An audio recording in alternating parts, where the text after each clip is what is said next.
Hai, ketemu lagi dengan channel chemistry kita. Kali ini saya akan melanjutkan penjelasan mengenai bab gugus fungsi untuk bagian aldehid, baik berupa tata nama dan reaksinya. Nah, untuk tata nama dari aldehid atau gugus CHO, jadi gugusnya adalah CHO kalau disingkat atau kalau diuraikan itu menjadi C-2OH. Nah, di mana rumus umum dari aldehid itu adalah CnH2NO. Nama lazim atau trivial untuk aldehid itu tidak ada ketentuan atau aturannya, sehingga untuk nama lazim dari aldehid ini masuk ke dalam hafalan, sedangkan untuk nama iupaknya itu nomor cabang diikuti nama cabang atau nama alkilnya, diikuti nama gugus atau alkanal, di mana di sini tidak ada nomor gugus karena untuk aldehid gugus itu selalu berada di nomor 1. Nah, di sini ada beberapa senyawa dari aldehid. Nah, ini yang saya maksud dengan hafalannya. Jadi untuk kategori SMA kita cukup mempelajari rantai C-nya sampai 5 saja. Nah, di sini saya mengambil 4 contoh. Misal ada CHO atau strukturnya adalah COH.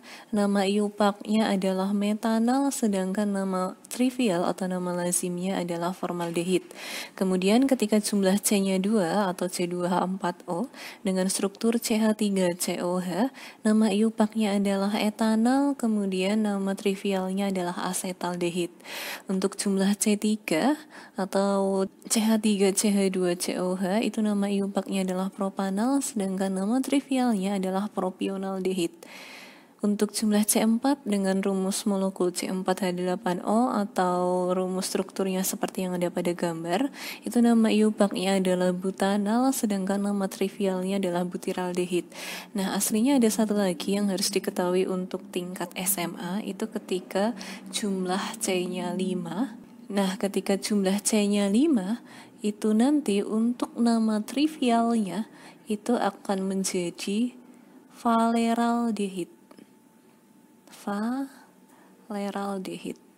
Nanti untuk nama iupaknya normal saja, 5 itu artinya adalah penta, kemudian kalau kita rubah menjadi alkanal menjadi pentanal. Jadi untuk jumlah C5 nama iupaknya adalah pentanal, sedangkan nama lazimnya adalah valeraldehid.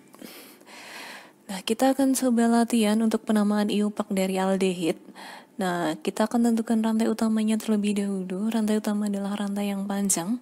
Berarti di sini rantai utamanya adalah ini yang lurus. Oke, kemudian gugus selalu berada di nomor 1. Ini memudahkan kita untuk menentukan penamaannya. 1, 2, 3, 4. Oke, ada cabang di nomor 3, ada cabang atas dan cabang bawah, di mana cabangnya itu jumlah C-nya 1 namanya metil, yang atas juga metil. Berarti 3,3 karena metilnya ada 2 menjadi dimetil, kemudian karena rantainya 4 namanya adalah butanal. Soal berikutnya, nah hati-hati untuk soal ini rantai utamanya bukan yang dari bawah ke atas terus ke kiri. Ini jumlah C-nya 6 tapi dia bukan rantai utamanya. Kenapa? Karena dalam menentukan rantai utama, gugus itu harus terlewat. Kalau dari bawah ke kiri itu gugus CHO-nya ini tidak terlewat. Makanya rantai utamanya ini bisa dari kanan lurus sampai ke kiri, atau dari kanan nanti sampai sini kita belok ke bawah. Gugus harus berada di nomor 1, sehingga gugus CHO atau COH ini akan berada di nomor 1. Ini 2, kemudian 3, dan 4. Oke, ternyata ada cabang di nomor 2 dengan jumlah C-nya 2, berarti kalau jumlah C2 nama cabangnya adalah etil, rantainya 4 namanya adalah butanal. Soal yang ketiga, nah hati-hati dalam aldehid itu penulisan gugusnya bisa disingkat CHO seperti soal nomor 1, 2, atau bisa diuraikan menjadi COH seperti nomor 3 dan 4 ini. Oke, kita tentukan rantai utama atau rantai paling panjangnya. Nah, rantai utama itu yang mengandung C ya. Jadi ini dari kanan kemudian kita ke bawah.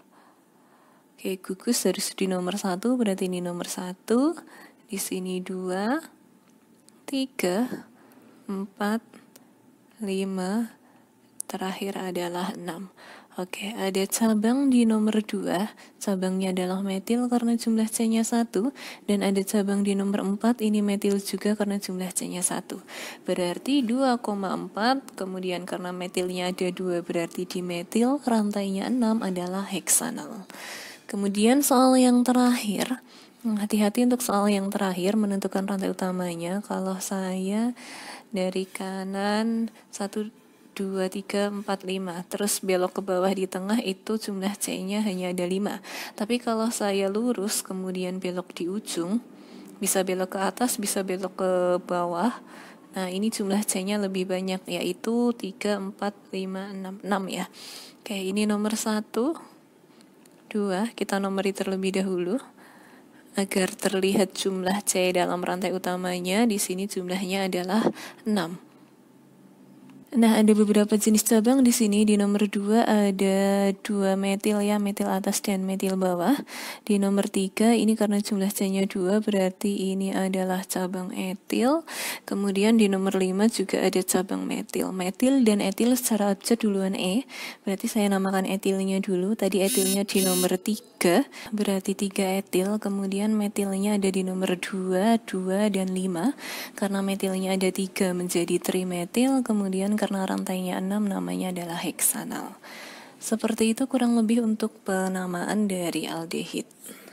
Selanjutnya untuk reaksi pada aldehid, yang pertama ada reaksi adisi dengan H2 atau nama lainnya adalah reaksi reduksi. Jadi aldehid kalau ditambah dengan H2 akan menghasilkan suatu alkohol primer, atau reaksi umumnya RCHO ditambah dengan H2 hasilnya akan menjadi RCH2OH.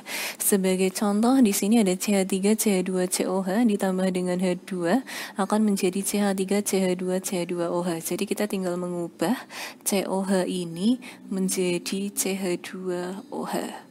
Kemudian yang kedua ada reaksi oksidasi. Jadi aldehid ini kalau dioksidasi itu akan menghasilkan asam karboksilat. Jadi nanti tinggal gugus COH-nya kalau ada reaksi oksidasi akan berubah menjadi COOH. Sebagai contoh oksidasi dari propanal itu akan menghasilkan asam propanoat. Jadi CH3 CH2COH, COH-nya ini. Kemudian kalau dioksidasi CH3 CH2-nya tetap, COH-nya berubah menjadi COOH. Yang ketiga ada reaksi dengan larutan Fehling. Jadi aldehid dengan reaksi Fehling itu akan menghasilkan asam alkanoat dan endapan Cu2O. Nah, di sini reaksinya CH3COH ditambah dengan pereaksi Fehling. Pereaksi Fehling ini adalah CuO. Akan berubah menjadi asam etanoat dengan gugus COOH dan endapan merah bata atau Cu2O. Kemudian yang keempat ada reaksi dengan larutan tolens. Jadi aldehid dengan reaksi tolens sama akan menghasilkan asam alkanoat atau asam karboksilat dengan Ag. Jadi misal ada etanol CH3COH, ini reaksi tolens itu adalah Ag2O, akan berubah menjadi asam etanoat atau CH3COH dengan cermin perak atau cincin perak dengan rumus Ag. Nah, reaksi dengan Fehling dan tolens ini adalah reaksi identifikasi untuk membedakan antara aldehid dengan keton. Nanti aldehid itu akan bereaksi dengan reaksi Fehling dan tolens, sedangkan keton itu tidak akan bereaksi. Kemudian untuk sifat aldehid, jadi suku pertama pada aldehid pada suhu kamar itu akan berwujud gas dan berbau merangsang. Untuk suku berikutnya itu akan berwujud cair yang berbau harum dengan semakin panjang rantai karbonnya. Untuk kegunaan dari aldehid, jadi larutan 37% formaldehid atau metanal dalam air yang kita sebut dengan formalin itu digunakan untuk mengawetkan benda-benda anatomi, sedangkan formaldehid yang murni itu untuk membuat damar buatan, plastik, dan insektisida. Oke, cukup sekian untuk penjelasan dari aldehid. Jika ada yang mau ditanyakan silahkan ditanyakan. See you.